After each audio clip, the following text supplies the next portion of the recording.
This video can really change your life, पर शर्त यह है कि इस वीडियो को अंत तक देखना होगा। वीडियो कुछ वक्त में ही बोरिंग महसूस होगी क्योंकि उसे जानबूझ के बोरिंग बनाया गया है। और क्या ये वीडियो वाकई आपकी जिंदगी बदल सकती है, ये जानने से पहले आपको ये जानना होगा, व्हाट इज बटरफ्लाई इफेक्ट।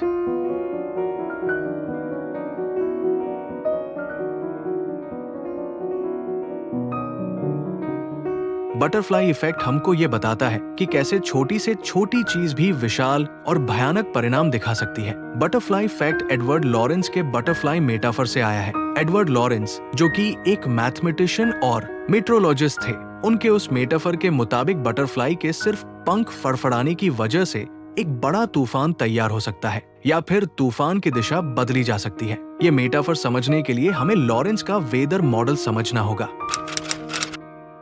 साल 1961 की एक ठंडी सुबह मैं सनसेट इंस्टीट्यूट ऑफ टेक्नोलॉजी की प्रयोगशाला में एक दुबला पतला साइंटिस्ट एडवर्ड लॉरेंस अपनी कॉफी का कप हाथ में लिए कंप्यूटर के सामने बैठा था। उस समय के कंप्यूटर बड़े बड़े अलमारी की तरह होते थे जिसमें अनगिनत तार और बल्ब लगे रहते थे। लॉरेंस का सपना था मौसम की सटीक भविष्यवाणी करना। उन्होंने सोचा, अगर मैं मैथमेटिकल इक्वेशन से बादलों, हवाओं और तापमान का मॉडल बना दूं, तो शायद आने वाले तूफानों और बरसात का पहले से पता लगाया जा सकता है। उस दिन उन्होंने कंप्यूटर पर मौसम के लिए एक मॉडल चलाया। मॉडल के लिए शुरुआती आंकड़े उन्हें फिर से डालने थे। उन्होंने पहले जो नंबर्स डाले थे वो थे 0.506127, लेकिन इस बार उन्होंने जल्दीबाजी में सिर्फ 3 डेसिमल तक ही डाला, 0.506। उन्हें लगा इतना छोटा से नंबर से क्या ही होगा। कंप्यूटर घंटों तक चलता रहा। जब रिजल्ट आया तो लॉरेंस हक्का बक्का रह गया।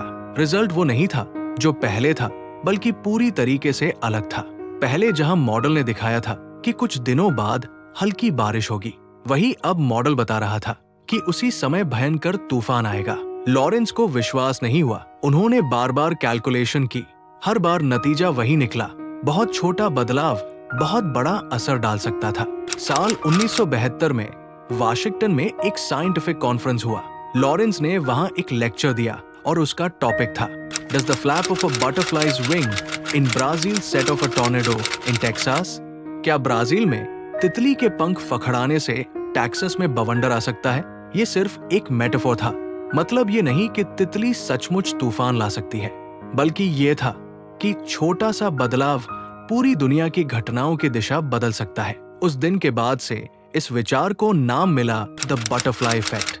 धीरे धीरे ये प्रिंसिपल सिर्फ मौसम तक ही सीमित नहीं रहा, बल्कि पॉलिटिक्स, वॉर, इकोनॉमी एंड मानव जीवन तक लागू किया जाने लगा।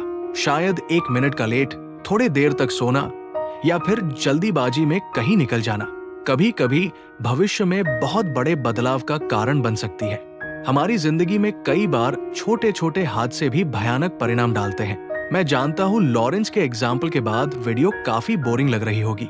चलिए बटरफ्लाई इफेक्ट को अच्छे से समझने के लिए एक ऐसा एग्जाम्पल देता हूँ जो शायद आपको बोरिंग ना लगे। वर्ल्ड वॉर 2 में द डी-डे की घटना के नाम से शायद आप वाकिफ होंगे, जिसे बैटल ऑफ नॉर्मैंडी या फिर ऑपरेशन ओवरलॉर्ड भी कहा जाता है। ये वही दिन है जिस दिन मित्र राष्ट्रों ने वेस्टर्न यूरोप में प्रवेश कर लिया और हिटलर का बुरा वक्त शुरू हो गया, क्योंकि इसके बाद जर्मन कभी आगे नहीं बढ़ पाया और इसके लिए सिर्फ 3 छोटी छोटी गलतियां जिम्मेदार थी, जिसकी वजह से डी-डे को आज भी turning point of world war 2 कहा जाता है। तो आइए बटरफ्लाई इफेक्ट को उस दिन की घटना से समझते हैं। 6 जून 1944 की सुबह समुद्र पर हल्की धुंध थी। हवा में ठंड और तनाव दोनों घुले थे। इंग्लैंड के तट से हजारों नावें फ्रांस की ओर बढ़ रही थी। ये दिन इतिहास में डी-डे कहलाने वाला था और शायद पूरे युद्ध की दिशा बदलने वाला था। नाव में बैठे सैनिक अपने हथियार कसकर पकड़े हुए थे। दिल में जर्मन सैनिकों के खिलाफ गुस्सा भी था और बदला लेने का जज्बा भी था। लेकिन जैसे जैसे किनारे की तरफ नाव बढ़ रही थी, हर पल उनकी धड़कनें तेज हो रही थी। उन्हें लग रहा था जैसे कानों के पास ढोल बज रहे हैं। उनमें से एक बुदबुद आया, ईश्वर बस इस बार घर लौटने का मौका देना। साथ बैठा एक साथी हंस पड़ा, घर लौटे तो सबसे पहले बियर पिएंगे। सबने जबरन हंसने की कोशिश की, पर चेहरे पर डर साफ था। उसी शाम फ्रांस के तट पर जर्मन सैनिकों की किलेबंदी तैयार थी, परंतु एक कमी थी। उनका जनरल एरविन रोमबेल, जो तटीय रक्षा की जिम्मेदारी संभाल रहा था, उस दिन बर्लिन गया हुआ था अपनी पत्नी के जन्मदिन पर। असल में बात यह थी कि उस समय समुद्र में तूफान भी था और मौसम भी अच्छा नहीं था, इसलिए उसने सोचा था कि तूफान के कारण मित्र राष्ट्र हमला नहीं करेंगे। बस यही छोटी सी धारणा एक बटरफ्लाई इफेक्ट में बदल गई और इतिहास को बदल कर रख दिया। उधर मित्र राष्ट्र के सैनिक नाव में आगे बढ़ रहे थे। समुद्र में लहरें ऊंची हो रही थी। अचानक गोलियों की गड़गड़ाहट सुनाई दी। जर्मन बमकरों से गोलियां बरसने लगी। नीचे झुको, कमांडर चिल्लाया। नाव का अगला हिस्सा फटा और कई सैनिक वही ढेर हो गए।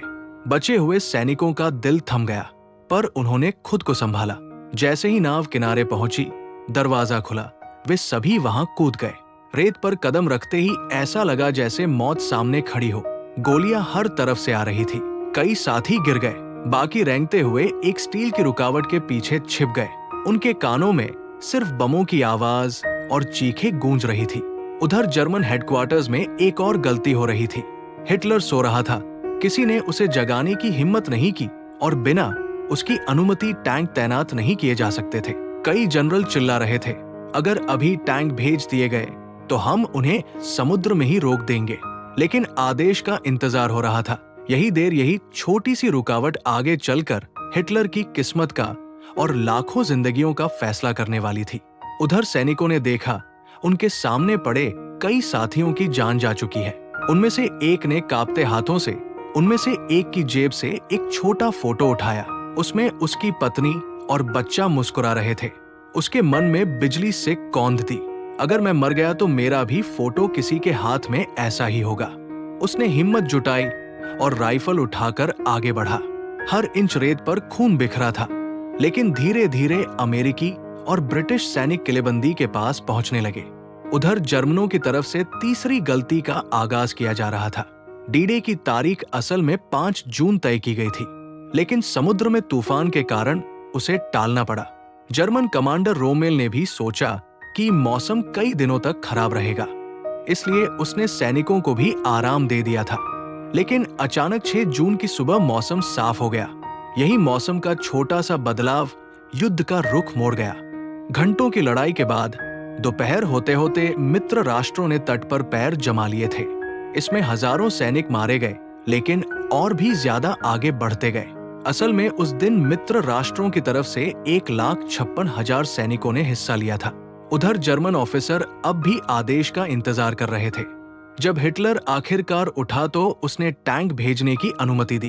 तब तक बहुत देर हो चुकी थी। एलिड फोर्सेस तब तक तट पर मजबूत हो चुकी थी। शाम तक बचे हुए सैनिक थक कर गिर पड़े। उनके कान सुन थे, हाथ कांप रहे थे। धुआं और आग के बीच से थोड़ी सी नीली रोशनी झांक रही थी। उन्होंने सोचा, शायद हम आज जिंदा बचे तो ये दुनिया सचमुच बदल जाएगी, और वो सही थे। डी-डे ने यूरोप में जर्मन कब्जे का अंत शुरू कर दिया। इसके बाद धीरे धीरे एलिड फोर्सेस आगे बढ़ी और 1 साल बाद युद्ध खत्म हुआ। सोचिए, अगर मौसम खराब ही रहता तो डी-डे टल जाता। अगर हिटलर को समय पर जगा दिया जाता तो जर्मन टैंक सैनिकों को कुचल सकते थे, और अगर रोम में तट पर मौजूद होता तो शायद वो रक्षा मजबूत करता। ये सभी छोटी छोटी बातें थी, लेकिन इनका असर इतना बड़ा हुआ कि वर्ल्ड वॉर 2 का नतीजा ही तय कर दिया। और यही है बटरफ्लाई इफेक्ट। एक छोटा सा डिसीजन, एक छोटी सी देरी पूरी दुनिया का इतिहास बदल सकती है, और हमारा आज और कल भी। अब तक आप समझ ही गए होंगे कि हमारी जिंदगी एडवर्ड लॉरेंस के उस वेदर मॉडल की तरह है, जिसमें होने वाला थोड़ा सा बदलाव भी आखिरी नतीजों को पूरी तरीके से बदल देता है।